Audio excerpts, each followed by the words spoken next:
All right, President Trump endorsed Dr. Mehmet Oz in Pennsylvania's Senate race, Republican race. But now Mr. Trump is facing some pushback for that endorsement from conservatives. So let's bring in Pennsylvania Senate candidate and my pal David McCormick to weigh in. David McCormick, why did our friend Donald Trump, why did President Trump endorse your opponent? Hey, Larry, how are you? It's good to be with you today. Well, listen, you know as well as anybody, President Trump is extremely popular in Pennsylvania. People in Pennsylvania and the country appreciate his America First agenda that he put in place. It made a big difference. And his endorsement's important. So there's no doubt about that. I think it's probably because he had a long-standing relationship with Mehmet Oz.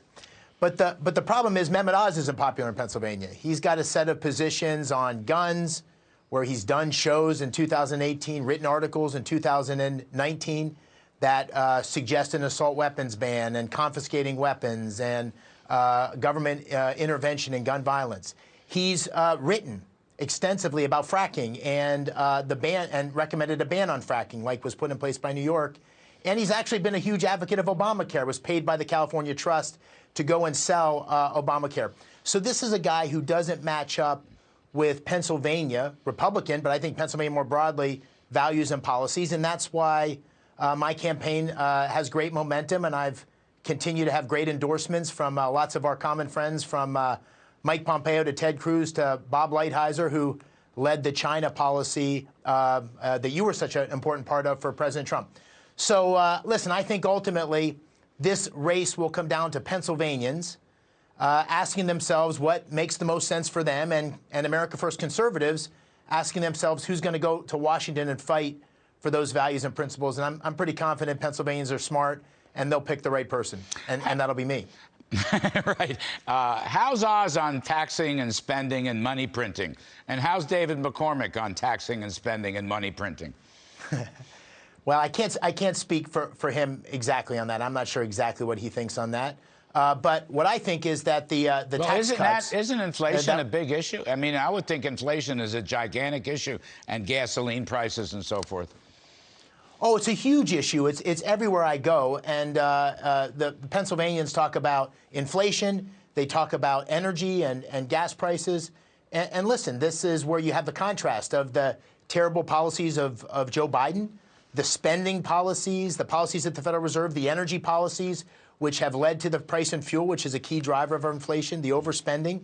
And as someone who is a conservative and someone who's actually run two businesses, I've made payroll. I know what it takes to create jobs, and I know what it takes to unlock the economy. And I'll be someone who goes to Washington to fight to deregulate, particularly in our energy sector. As you know, Larry, energy is incredibly important to our country, but particularly to Pennsylvania.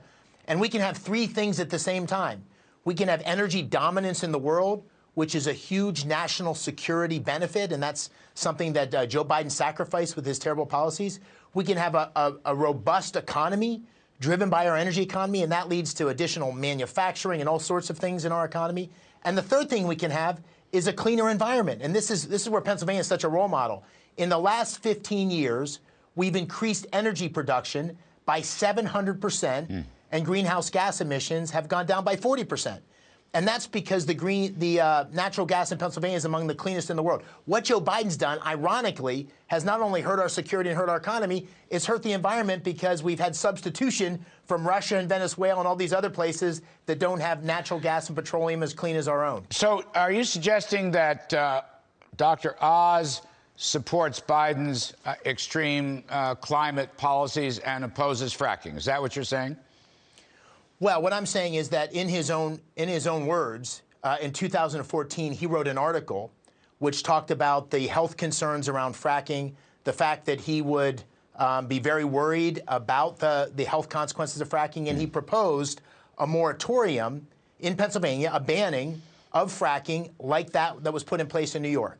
And as you know, fracking is incredibly clean, it's incredibly safe, and it's critical to our future economy and our future energy security. And as you said, the dramatic increase in fuel. I mean, when I started this campaign, it cost $90 to fill up my Ford pickup. It cost $120 now. That's in the last 3 months. So this is a crazy runaway inflation across our economy, the fuel piece of it's a direct result. It's not Putin. It's not what President Biden said. It's the bad policies of the Biden administration. So basically, David, you're saying former President Trump endorsed your opponent, but you can win anyway. You believe you can overcome that? I do. Yep. I do. Listen, I think people see that our country's in crisis. They see that if we don't engage and get the right leaders in place to fight for the right kind of policies, we're going to lose this great country that we all love so much. And I think people see me as a guy who's battle-tested. I'm a combat vet. I went to West Point. I served in the 82nd Airborne. I've created businesses. I've served at the highest levels of government. So when I go into the job as U.S. Senator on day one, I know what to do, and I know how to make a difference. And I think that makes me stand apart from all the candidates, including Mehmet Oz. You got it. David McCormick, good luck on the campaign trail. Be safe. Thanks very much. All right, thanks.